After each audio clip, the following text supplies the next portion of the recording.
한국은행이 기준금리를 현행 연 3.5%로 동결했습니다. 7차례 연속 인상 이후 일단 숨고르기에 들어간 겁니다. 네, 지금의 경기 둔화 상황을 감안한 건데 올해 경제 성장률 전망치도 하향 조정했습니다. 그렇다면 지금 고물가 상황을 어떻게 할 건지는 또 다른 과제가 됐습니다. 김화영 기자입니다. 한국은행 금융통화위원회가 기준금리를 현 수준인 연 3.5%로 동결했습니다. 지난해 2월 이후 1년 만에 동결 결정으로 지난해 4월부터 7차례 연속 이어진 금리 인상도 멈추게 됐습니다. 한국은행 금통위는 먼저 물가 상승률이 점차 낮아지더라도 목표 수준을 웃도는 오름세가 이어질 것이라고 전망했습니다. 그러면서도 정책 여건에 불확실성이 많다며 물가 둔화 속도와 불확실성 요인들을 점검하면서 추가 인상 필요성을 판단하는 게 적절하다고 봤습니다. 특히 실물 경기에 대해선 수출 감소세가 이어지고 소비 회복 흐름도 약화되면서 성장세 둔화가 지속됐다고 설명했습니다. 앞으로도 부진한 성장 흐름이 예상된다며 올해 경제 성장률을 기존 1.7%에서 1.6%로 하향 조정했습니다. 올해 소비자 물가 상승률은 지난해 11월 전망치보다 0.1%포인트 낮아진 3.5%로 전망했습니다. 다만 앞으로도 물가 안정에 중점을 두고 긴축 기조를 상당 기간 이어가면서 추가 인상 필요성을 판단해야 한다고 강조했습니다. 한국은행이 기준금리 추가 인상 가능성을 열어둔 셈입니다. 이번 결정으로 미국과의 기준금리 격차는 최대 1.25%포인트로 유지됐습니다. 그러나 한국은행 역시 미국의 최종금리 수준이 당초 예상보다 높아질 걸로 전망한 만큼 앞으로 한미 간 금리 차이는 더 벌어질 가능성이 커졌습니다. KBS 뉴스 김화영입니다. 미국은 지속적인 금리 인상 기조를 분명히 하고 있습니다. 미 연방준비제도 회의록이 오늘 공개됐는데 이 같은 기조가 재확인됐습니다. 올해 최종 기준금리는 연준이 제시했던 최대 5.25%보다 더 올라갈 수 있다는 관측도 나오고 있습니다. 뉴욕 한보경 특파원이 보도합니다. 미국 연방준비제도는 이달 초 열린 올해 첫 통화정책회의에서 물가 상승세가 둔화되기 시작했다면서 기준금리를 0.25%포인트 올리며 금리 인상 폭 조절에 들어간 바 있습니다. 오늘 공개된 당시 회의록을 보면 회의 참가자들은 속도 조절은 필요하지만 물가를 잡기 위한 금리 인상 기조는 지속돼야 한다는데 의견을 모은 것으로 나타났습니다. 몇몇 위원들은 물가 둔화세가 아직 뚜렷하지 않다며 0.5%포인트 인상 의견을 제시하기도 했다고 회의록은 밝혔습니다. 관건은 연준이 올해 금리를 얼마나 더 올리느냐에 있는데 시장 참가자들은 연준이 앞으로 3월, 5월, 6월 회의에서 계속해서 0.25%포인트씩 인상해 올해 최종금리가 5.25에서 5.5% 구간까지 가는 걸 가장 유력한 시나리오로 보고 있습니다. 연준이 제시한 올해 최종금리는 5에서 5.25% 구간인데 이걸 넘어설 거란 전망입니다. 이달 통화정책회의 이후 최근 3주간 나온 미국의 물가와 고용, 소비가 모두 강한 모습을 보이면서 연준이 더 오랫동안 금리를 올릴 거란 관측이 힘을 얻고 있는 상황입니다. 제롬 파월 연준 의장도 최종금리가 어디까지 갈지는 매우 불확실한 상황이라고 얘기한 바 있습니다. We're going to be looking carefully at the incoming data between now and the March meeting and then the May meeting. I don't feel a lot of certainty about where that will be. It could certainly be higher than we're writing down right now. 연준 내 이른바 강경 매파 인사인 제임스 블라드 세인트루이스 연은 총재는 오늘 미국 언론과의 인터뷰에서 물가 상승 속도가 다시 빨라질 수 있다며 금리를 5.5%까지 빠르게 올려야 한다는 의견을 제시하기도 했습니다. 같은 말을 놓고도 그때그때 해석이 달라집니다. 속도 조절에 방점이 찍혔다가 이제 연준이 금리를 계속 올린다에 중심이 옮겨지고 있습니다. 연준의 금리 결정이 워낙 파급력이 크다 보니 각국 중앙은행들의 고민이 깊어지고 있지만 미국 따라 금리를 계속 올리는 것도 쉬운 일은 아닙니다. 경제 여건이 다 다르기 때문입니다. 뉴욕에서 KBS 뉴스 한보경입니다. 내일 한국은행이 금융통화위원회를 열어 기준금리를 결정하는데 역시 최대 변수는 미국의 긴축일 겁니다.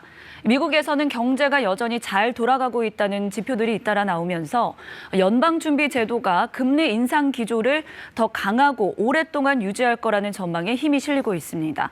뉴욕 증시는 출렁였습니다. 뉴욕 한보경 특파원이 보도합니다.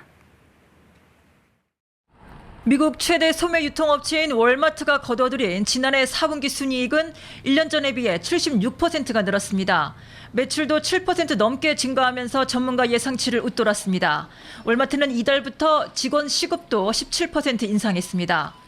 대형 유통업체 홈디포 역시 인력난을 해결하기 위해 직원 임금 인상에 올해 10억 달러를 투입할 거라고 발표했습니다. 미국 경제 핵심 축인 소비가 계속해서 잘 돌아가고 있는 데다가 탄탄한 고용시장을 바탕으로 기업들의 임금 인상이 이어질 가능성도 크다는 얘기가 됩니다. 제조업과 서비스업을 망라한 미국 구매 관리자 지수도 이번 달에 50.2를 기록했는데 8개월 만에 50을 넘었습니다. 구매 관리자 지수는 향후 실물 경제를 가늠해보는 지표로 50을 넘었다는 건 경기가 좋아질 것으로 기업들이 보고 있다는 의미입니다. 연방준비제도의 강력한 긴축에도 미국 경제가 잘 버티고 있다는 방증이긴 하지만 1년 가까이 이어진 연준의 금리 인상 효과가 아직 잘 나타나지 않고 있다는 해석이 가능한 대목이기도 합니다. 결국 경기 침체의 우려는 줄어든 대신 긴축 우려는 다시 커지게 됐습니다. I do believe we have more work to do. Now, precisely how much higher the federal funds rate will need to go and for how long policy will need to remain restrictive will depend on how much inflation and inflation expectations are moving down. And that will depend on how much demand is slowing. 물가를 잡기 위한 연준의 강력한 금리 인상 기조가 더 강하게, 더 오랫동안 지속될 거란 전망에 다시 힘이 실리면서 뉴욕 증시 주요 지수는 모두 2% 이상씩 하락 마감했습니다. 연준의 통화정책을 예측하는 페드워치를 보면 연준이 다음 달 통화정책회의에서 기준금리를 0.5%포인트 인상하는, 그러니까 다시 빅스텝을 밟을 가능성은 24%로 뛰었습니다. 한 달 전만 해도 이 가능성은 제로였습니다. 뉴욕에서 KBS 뉴스 안보경입니다.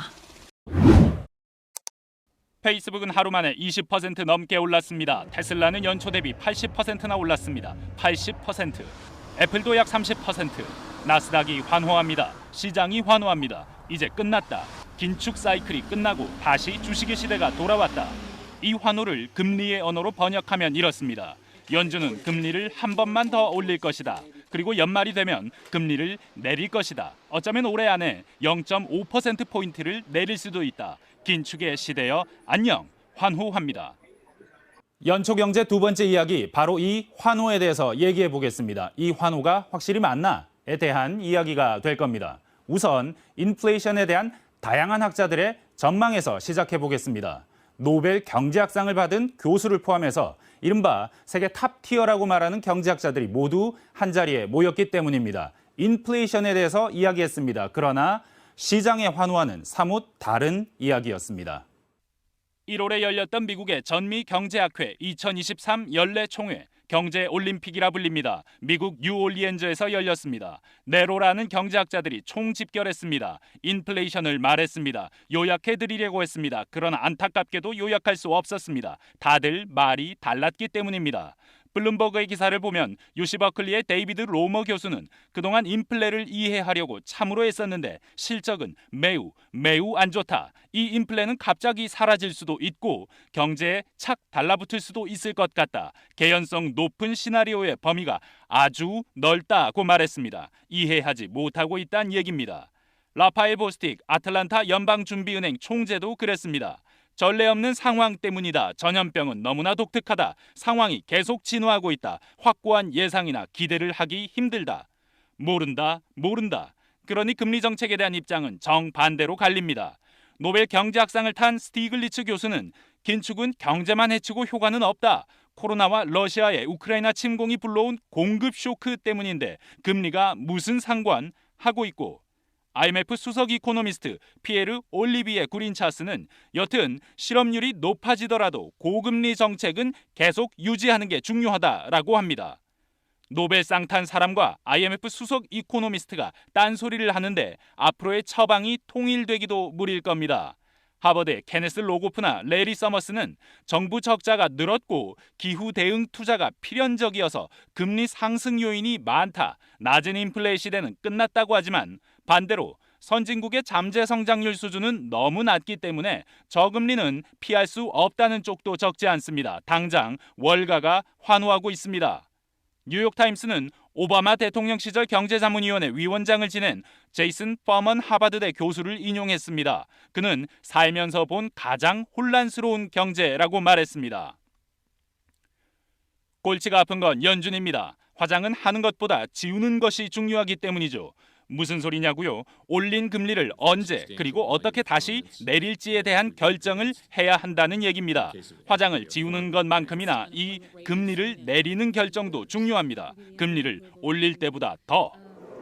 두 가지 가능성이 있습니다. 우선 이 인플레가 80년대 같은 고질적인 인플레라면 금리를 섣부르게 내리면 큰일 납니다. 불안 요인이 잠복해 있다가 또 다른 변수가 등장할 때 물가는 전보다 더 높이 치솟을 겁니다. 지난 1편에서 다룬 아서 번즈의 실수입니다. 그러나 반대로 너무 늦게 내리면 고금리는 결코 인플레만 잡지 않습니다. 사람도 잡습니다. 실업과 기업 도산으로 상징되는 불황도 불러옵니다. 질질 끌면 고통은 엄청나게 커집니다. 레리 서머스는 뉴욕타임스에 빙판에서 브레이크를 잡으면 차는 미끄러질 수밖에 없다고 했습니다. 불황이 온다면 고통은 피할 수 없고 그 고통은 한계 상황에 내몰린 사람들에게 가장 극적인 영향을 미칠 겁니다. 문제는 시장이 연준의 말을 귀담아 듣지 않는다는 데 있습니다. 가장 최근에 열린 FOMC에서 연준이 희망적인 말 한 토막, 또 비관적인 말도 한 토막 내놨습니다. 대충 이런 얘기입니다. 디스인플레이션, 그러니까 물가 상승률이 낮아지고 있는 상황이 시작됐다는 얘기를 13번이나 했습니다. 금리 인상 정책에 효과가 있다는 말이니까 희망적이긴 말이긴 한데 동시에 아직 싸움은 끝나지 않았다. 승리 선언을 할 때가 아니다. 금리는 여러 번 더, 한 번이 아니라 여러 번 더 올려야 한다고 분명히 이야기를 했습니다. 분명히 한 번이 아니고 여러 번. 그런데 시장은 왜 환호할까요? 아니야, 한 번이야. 그리고 연말엔 내릴 거야. 라고 철석같이 믿고 있기 때문입니다. 로이터는 이 상황을 이런 그래프로 그렸습니다. 연준이 하겠다고 직접 말한 금리 정책과 시장의 기대가 이렇게 다르다는 얘기입니다. 한국은행은 이 사태를 걱정했습니다. 이렇게 시장이 연준과 다르게 움직이면 나중에 금융 충격이 올 수도 있다고 했습니다. IMF 수석 부총재도 마찬가지입니다. 올해 경제 가장 큰 불확실성 가운데 하나로 꼽았습니다. There is a bit of a disconnect between what markets are expecting in the US and what the Federal Reserve has communicated it will do. So that's an environment in which if it turns out that inflation is even stronger, then markets will have to correct itself. And that we know can have spillovers to the rest of the world. So it is one of the important concerns we have. 왜 이런 일이 생긴 걸까요? 왜 이렇게 우왕좌왕하는 걸까요? 몇 가지 이야기를 할 수 있습니다. 우선 연준의 실패입니다. 영국 케임브리지대 퀸스 칼리지의 총장 모하메드 엘 에리언은 치솟는 물가에 늑장 대응하면서 연준 역사상 최악의 실수를 저질렀다고 표현했습니다. 일시적 인플레라고 단언하며 대응을 늦춘 잘못이다. 초기 판단 오류다. 다른 원인은 노동시장이 이상한 앨리스의 나라처럼 변했다는 가설입니다. 미국의 경우 코로나 사망자가 많았고 노동 공급이 영구적으로 100만 명 이상 감소했습니다. 또 제로금리와 천문학적 정부 부양책이 노동에 대한 태도를 바꿨습니다. 일 안 해도 먹고 산다. 기름을 부은 건 주식과 부동산 등 자산 가격의 급등입니다. 유동성을 타고 자산 가격이 급등하자 일하지 않고 소비만 해도 산다. 노동시장에서의 조기 퇴직, 대퇴사 행렬이 일어났습니다. 이제 원격 근무자와 파트타임 노동이 정착됐습니다. 내 남은 인생 다시는 출근하지 않으리 라는 사람을 옆에서 본 적이 있지 않으신가요? 바로 이 변화가 정규적 노동 공급을 줄여 노동시장의 수요, 공급이 교란됐다는 겁니다. 여기에 대한 판단은 제각각입니다. 심각하다, 완전히 변했다부터 금방 제자리로 돌아온다, 금리를 올리면 바로 효과가 나올 거다까지 분명한 건 확실히 이해하지 못한다는 사실뿐입니다. 그리고 마지막으로 세계 경제의 전환점, 충격의 시대가 왔다는 얘기도 있습니다. 하버드의 케네스 로고프는 우리는 충격의 시대를 살고 있다. 세계 경제 전환점에 있는지도 모른다고 했습니다. 경제판이 흔들리고 있습니다. 러시아의 우크라이나 침공이 한 요인입니다. 중국이 계속 세계의 공장 역할을 할 수 있을지는 알 수 없습니다. UC 버클리의 베리 아이켄 그린 교수는 타이완을 둘러싼 미중 대립은 러시아의 우크라이나 침공보다 더 큰 강도의 경제 충격을 촉발할 수 있다고도 말합니다. 모든 것이 불확실한 시대란 얘기입니다. 요즘 파월을 비롯한 전 세계 정책 결정 당국자들이 반복하는 말이 있습니다. 데이터를 보고 결정하겠다. 앞으로 나올 통계 수치에 맞춰서 금리를 결정하겠다는 얘기, 정책을 튜닝하겠다는 이야기입니다. 모르겠을 때 겸손한 자세 자체는 좋은 바람직한 자세입니다. 그러나 문제는 모든 걸 다 보고 결정할 수는 없다는 점에 있습니다. 금리 그만 올릴지 여부 결정할 때 뭘 보아야 하나요? GDP가 많이 떨어졌나? 실업률이 많이 높아졌나? 이런 수치 아니겠습니까? 그런데 문제는 보고 결정할 수는 없다는 데 있습니다. 시차 때문입니다. 정책과 그 정책의 효과 사이의 시차. 이걸 연구한 UC 버클리의 크리스티나 로모 교수가 전미경제학회에 참석해 말한 것을 들어보면 걱정을 안 할 수가 없습니다. 로이터는 로머가 남편과 함께 수행한 연구를 보면 금리를 높였을 때 GDP는 6개월 뒤 감소하기 시작한다고 했습니다. 2년이 넘어야 금리 인상의 효과를 완전히 반영한다고도 했습니다.